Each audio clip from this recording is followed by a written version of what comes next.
আসসালামু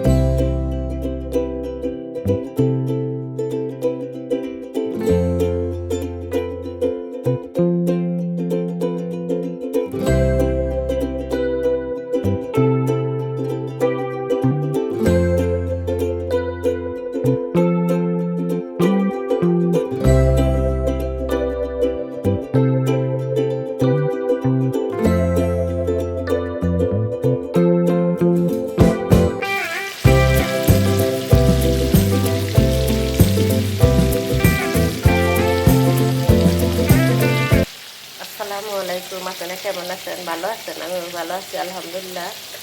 আজকে আমি চিকেন রান্না করব। এই চিকেন তেলে দিছি, এখন কুচতে দিয়ে হলুদ মরিচ লবণ মাখছি মাইখা এখন তেলে বাটতে আসছি, তেলে বাজতে রান্না করব।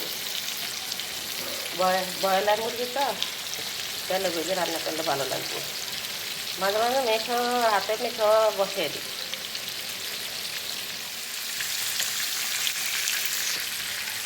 মাংস ভাজা হয়ে গেছে, আর এখান দিয়ে আলু ভেজে নিব হলুদ আর লবণ দিয়ে। ওই মাংসের তেলটা আছে, মাংসটা ভাজি, ওইটার ভিতরে আলু ভাজবো।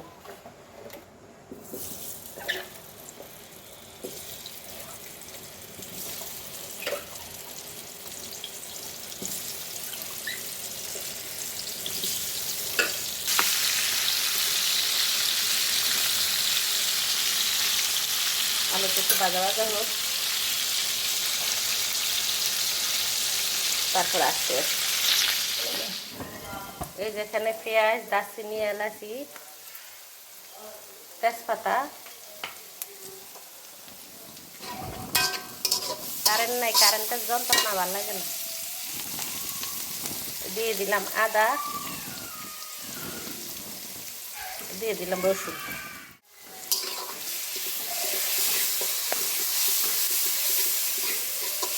এখান থেকে একটু ভাজা ভাজা হোক, আপনারা আমার সাথেই থাকেন। এখান দিয়ে দিতেছি হলুদের গুঁড়া, মরিচের গুঁড়া। একটু হলুদ কম দিব, ওখান দিয়ে তো হলুদ আছে। এই দিলাম মরিচের গুঁড়া, এই দিয়ে দিলাম লবণ। লবণ অল্প দিব, আর দিব না লবণ।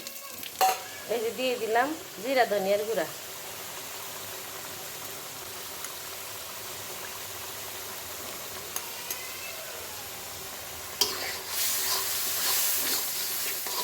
অফ ক্যামেরা একটু পানি দিয়ে দিচ্ছি, পাতিল পড়া যায়।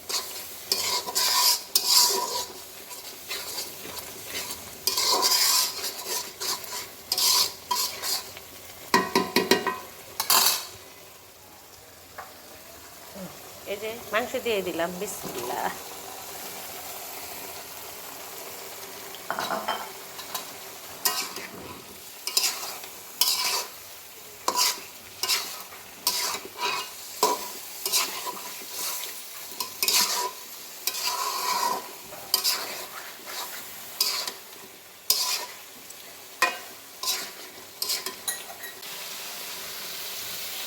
এসে দিয়ে দিলাম আলু। আমি ভাজা তেল দিই না, ভাজা ভালো তেল দিয়া, ফ্রেশ তেল দিয়ে তারপরে রান্না করতে আসি, এগুলো দিয়ে ভাজি।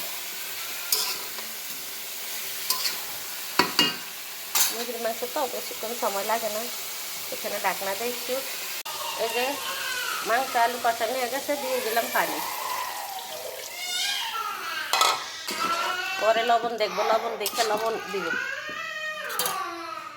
এই যে পুরাখানে দিলাম।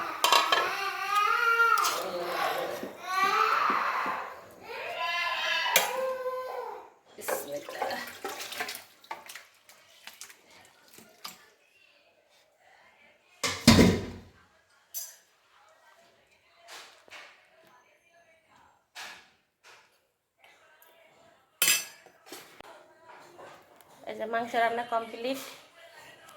কেমন হলো? অনেক মজা হয়েছে, কিন্তু আমার বড় ছেলে নিয়েও গেছে তরকারি। অনেক মজা হয়েছে, খুব ভালো হয়েছে। মাংস ভাইজা রান্না করলে এমনি অনেক মজা হয়, খুব টেস্ট হয়েছে। আর কালারটাও দেখেন খুব সুন্দর হয়েছে। সবাই কমেন্টের মাধ্যমে জানাবেন, আর প্রথমে ভিডিওটি দেখবেন, একটা লাইক দিয়ে দেখা শুরু করবেন। আর এখন যারা বন্ধু হন না এখনও, তারা বন্ধু হয়ে যাবেন। আর যারা বন্ধু আছেন পুরানা, তাদেরকে অনেক অনেক ধন্যবাদ পাশে থাকার জন্য। সবাই ভালো থাকবেন, সুস্থ থাকবেন। আল্লাহ হাফেজ।